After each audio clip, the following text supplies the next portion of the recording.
안녕하세요. 여러분의 든든한 편, 내편노동법입니다. 오늘 영상 주제는 부당해고 이 세 가지만 알면 이길 수 있습니다입니다. 오늘 영상은 이미 해고를 당해서 부당해고 구제 신청을 준비하고 계시는 근로자뿐만 아니라 근로자를 해고하기 위해서 준비하고 계시는 사업주분들도 참고하면 좋은 내용이니까요. 영상 끝까지 시청해주세요. 부당해고 구제 신청을 이기기 위해서 알아야 하는 세 가지는 해고 사유의 정당성이 있는지, 해고 절차는 잘 지켰는지, 해고 사실을 입증할 수 있는지 여부, 이 세 가지입니다. 먼저 해고 사유의 정당성에 대해서 알아보겠습니다. 해고 사유란 해고를 하는 이유를 말합니다. 해고 사유에 대해서 이해하기 위해서는 먼저 해고의 종류에는 어떤 종류가 있는지를 알 필요가 있습니다. 해고의 종류에는 먼저 징계해고, 정리해고, 통상해고 이렇게 세 가지가 있습니다. 징계해고는 근로자가 어떤 잘못을 저지른 것에 대한 처벌의 의미를 가지고 있는 것이고요. 정리해고는 회사의 사정, 긴박한 경영상의 필요가 있는 경우에 하는 해고를 의미합니다. 통상해고는 근로자의 일신상 사유로 인해서 하는 해고를 의미하는데요. 일신상 사유라는 것은 신체적, 정신적으로 근로를 도저히 감당할 수 없을 때 이런 경우를 의미하는 것이고요. 반대로 회사 입장에서는 회사가 폐업하는 경우에도 하는 해고를 통상해고라고 합니다. 오늘은 징계해고와 정리해고에 대해서 알아보도록 하겠습니다.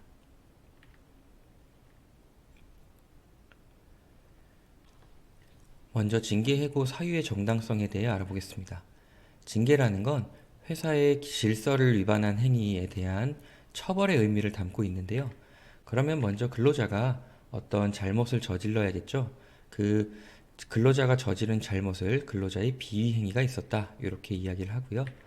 그 잘못이 그런 비위행위가 우리 회사가 정해놓은 규정상 정해놓은 징계 사유에 해당하는 경우 징계 사유, 해고 사유의 정당성이 있다 이렇게 이야기를 할 수 있습니다. 근로자의 비위행위의 예시를 보면 근로자 사이에 폭언이나 폭행을 하거나 무단결근, 근무를 태만히 하거나 또는 직장 내 괴롭힘 행위를 하거나 또는 회사에 대해서 횡령, 배임 행위 등 범죄 행위를 한 경우를 예시로 들 수 있겠습니다. 회사의 규정은 단체협약이나 취업규칙, 징계규정, 인사규정 또는 근로자와의 근로계약서를 모든 규정이라고 할 수 있습니다. 이렇게 근로자가 저지른 비위 행위가 우리 회사의 규정에 정해놓은 징계사유에 해당될 때 징계사유의 정당성이 있다 이렇게 이야기를 할 수 있는 것이죠. 이러한 징계 중에서 사용자가 할 수 있는 가장 무거운 징계 처분은 해고입니다. 그런데 근로자가 어떤 잘못을 저지르든 간에 무조건 해고를 할 수 있는 걸까요? 정말로 해고를 할 수 있는지 해고를 할 정도인지를 따져보는 것을 양정의 정당성을 따진다 이렇게 이야기를 할 수 있습니다. 정말 해고할 정도인가? 이걸 따지는 걸 상당성을 따져본다 이렇게 이야기할 수 있는 거고요. 같은 잘못을 저지른 사람이 여러 명인데 누구는 해고하고 누구는 단순 경고로 끝낸다면 형평성의 문제가 있다 이렇게 이야기할 수 있겠죠. 그래서 징계의 경우에는 이 양정의 정당성도 같이 따져봐야 된다라고 이해할 수 있습니다. 다음 정리해고의 사유의 정당성에 대해서 알아보도록 하겠습니다. 정리해고는 사용자의 경영상 사정에 따라서 하는 해고를 의미하는데요. 그 경영상 사정이란 반드시 지금 회사가 무너질 정도로 어려운 걸 의미하는 건 아니고요. 장래에 올 위기에 미리 대처하기 위해서 필요한 경우도 긴박한 경영상의 필요가 있다. 이렇게 이야기하는데요. 정리해고를 하는 건 결국은 인건비를 줄여서 경영상 위기를 타개하겠다라는 건데 그렇다면 일정한 수의 근로자를 감원하지 않으면 안 될 정도로 어려움이 있어야겠죠. 자, 다음으로는 해고 절차의 정당성에 대해서 알아보도록 하겠습니다. 징계해고는 근로자 잘못에 대한 처벌을 의미한다고 말씀드렸죠. 근로기준법 제27조는 해고 사유와 해고 시기를 서면으로 통지해라 라고 규정하고 있습니다. 여기에 더해서 아까 말씀드린 우리 회사 규정이 있죠. 단체협약이나 취업규칙 같은 거기에 적혀있는 규정상 징계 절차를 모두 준수해야 절차의 정당성이 있다라고 할 수 있습니다. 근로기준법 제27조에 따라서 서면 통지를 할 때에는 사유를 적을 때 구체적 행위와 시기를 적어야 되는데 그 구체적 행위라는 건 단순히 우리 규정에 몇 조를 위반하는 것이다 이렇게 조문만 나열하는 걸로는 부족하고 언제 어디서 어떤 이 행위를 저지른 것이 우리 회사 규정상 잘못이다 이렇게 명시하는 것이 정당한 서면 통지 절차라고 할 수 있습니다. 규정상 징계 절차는 우리 회사가 규정에 정하기 나름인데 인사위원회 구성, 인원수라든지 의결 방법을 정한 것도 있을 수 있고요. 아니면 인사위원회를 개최하기 며칠 전에 통지를 해줘야 된다거나 근로자에게 출석해서 소명할 기회를 부여하거나 또는 서면으로 소명할 기회를 부여하는 등 이런 규정들이 있을 수 있겠습니다. 그래서 규정에 정해놓은 징계 절차를 완벽하게 준수하지 못하면 절차상 하자로 인해서 아무리 근로자가 잘못해서 사유의 정당성이 인정된다 하더라도 절차상 하자를 이유로 부당한 해고가 될 수 있다는 것이죠. 다음으로는 정리해고의 절차적 정당성에 대해서 알아보도록 하겠습니다. 근로기준법 제27조는 해고의 경우 서면 통지하라고 규정하고 있어서 징계해고든 정리해고든 또는 통상해고든 해고이기만 하면 이 규정이 적용됩니다. 그래서 정리해고의 경우에도 근로기준법 제27조에 따라서 해고 사유와 시기를 서면으로 통지해야 됩니다. 여기에 더해서 근로기준법 제24조 경영상 이유에 의한 해고 규정에는 해고 회피 노력을 해야 되고 해고 회피 노력에도 불구하고 해고를 해야겠다면 합리적이고 공정한 기준에 의한 대상자를 선정해야 된다라고 규정하고 있고요. 그리고 추가적으로 해고일로부터 50일 전에 근로자 대표와 성실하게 협의해라 라고 규정하고 있습니다. 이 해고 회피 노력이라는 건 신규 채용을 중단하고 일시적으로 근로자들 일부를 휴직시킨다든지 아니면 희망퇴직을 받거나 또는 작업 방식 합리화를 통해서 인건비를 줄이는 등 해고를 피하기 위한 모든 노력을 하는 것을 의미합니다. 이런 해고 회피 노력은 딱 정해져 있는 게 아니라 그 사업장 사정에 맞게 그때그때 조절해서 하시면 되는 거죠. 이런 해고 회피 노력을 다 했는데도 불구하고 어쩔 수 없이 정리해고를 진행해야 된다면 합리적이고 공정한 기준에 의해서 대상자를 선정해야 되는데요. 그 합리적이고 공정한 기준에 의한 대상자 선정은 일부 사업 부문만 가지고 하는 게 아니라 긴박한 경영상 필요가 생긴 사업 전체를 대상으로 선정을 해야 되는 것이고요. 근로자와 사용자 측면을 모두 고려해서 기준을 설정해야 됩니다. 근로자 측면을 고려한다는 건 부양 가족이 있다든지 근로자의 사정을 좀 봐줄 만한 것들을 의미하는 것이고요. 사용자 측면을 고려한다는 건 근속 기간이 길어서 우리 사업장에 기여한 바가 크다거나 공적을 많이 세워가지고 포상을 많이 받았다거나 근무 성적이 좋다거나 라는 사정들을 의미하는 것입니다. 그리고 근로자 대표와 해고일로부터 50일 전에 성실하게 협의해야 된다는 절차도 준수해야 되는데 여기서 근로자 대표란 과반수 노동조합이 있다면 그 과반수 노동조합 위원장과 하면 되는 것이고요. 과반수 노동조합이 없다면 근로자의 과반수를 대표하는 사람임을 확인하고 그 근로자 대표와 협의를 하면 되는 것이죠. 그런데 우리가 흔히 알고 있는 근로기준법 제26조의 해고 예고 조항이 있죠.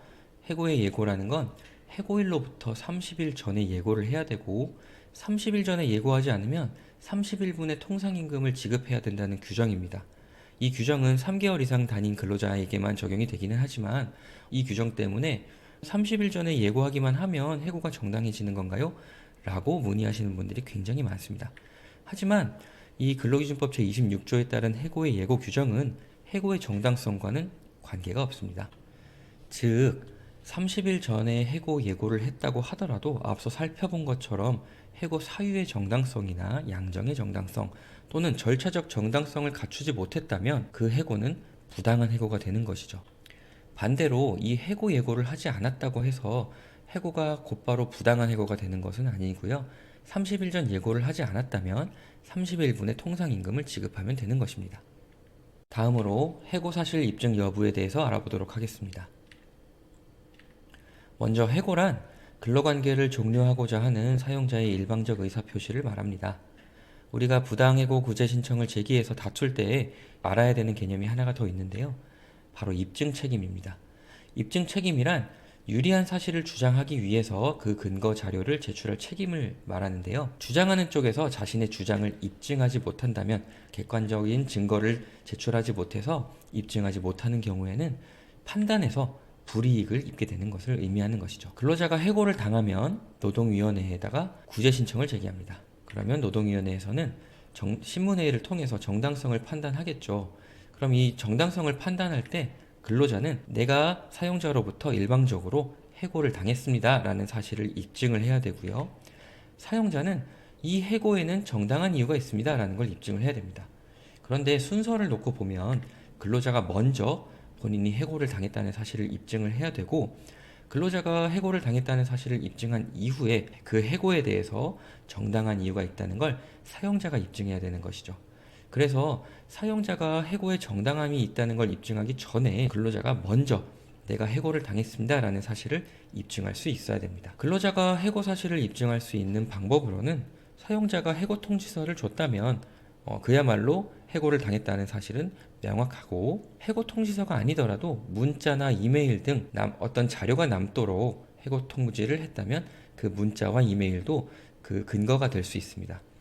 만약 사용자가 구두로 아니면 통화로 해고를 했다면 구두로 얘기한 것에 대한 녹음 파일 내지는 통화 녹취록 이런 것들이 해고 사실을 입증할 수 있는 객관적인 자료가 될 수 있습니다. 많은 경우에 있어서 근로자분들이 이 해고 사실을 입증하지 못해서 부당해고 구제 신청 사건에서 지게 되는 경우가 굉장히 많은데요.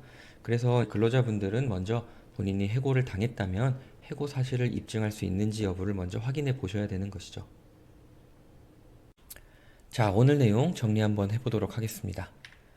먼저 징계해고의 경우에는 사유의 정당성이 필요한데, 근로자가 어떤 잘못을 저지르고 그 잘못을 저지른 비위 행위가 우리 회사가 정해놓은 규정상 징계 사유에 해당해야 됩니다. 그리고 징계의 경우에는 정말로 이러한 처분을 할 정도로 근로자가 잘못했는지 판단하는 양정의 판단이 필요하고요. 절차적으로는 근로기준법 제27조에 정한 서면 통지 절차를 거쳤는지, 그리고 나아가서 회사가 정한 규정의 징계 절차를 모두 거쳤는지를 확인해야 됩니다. 그리고 근로자 입장에서는 내가 해고를 당했다라는 사실을 입증할 수 있어야겠죠. 그리고 정리해고의 경우에는 회사가 근로자를 해고할 수밖에 없다는 긴박한 경영상의 필요가 있어야겠고요. 절차적으로는 똑같이 해고기 때문에 근로기준법에 정한 서면 통지 절차를 거쳐야 되고, 근로기준법 제24조에 정한 해고를 회피하기 위한 노력을 먼저 다 해야 되고요. 그럼에도 불구하고 경영 사정이 나아지지 않으면 합리적이고 공정한 기준에 의해서 해고 대상자를 선정해야 됩니다. 그리고 해고를 하려는 날로부터 50일 전까지 근로자 대표와 성실하게 협의를 해야 되고, 마찬가지로 근로자는 본인이 해고를 당했다는 사실을 입증할 수 있어야겠습니다. 네, 오늘 준비한 내용은 여기까지고요. 오늘 내용이 유익했다면 구독과 좋아요, 그리고 더 많은 노동법 정보가 필요하시다면 영상 설명이나 고정 댓글을 확인해 주시기 바랍니다. 감사합니다.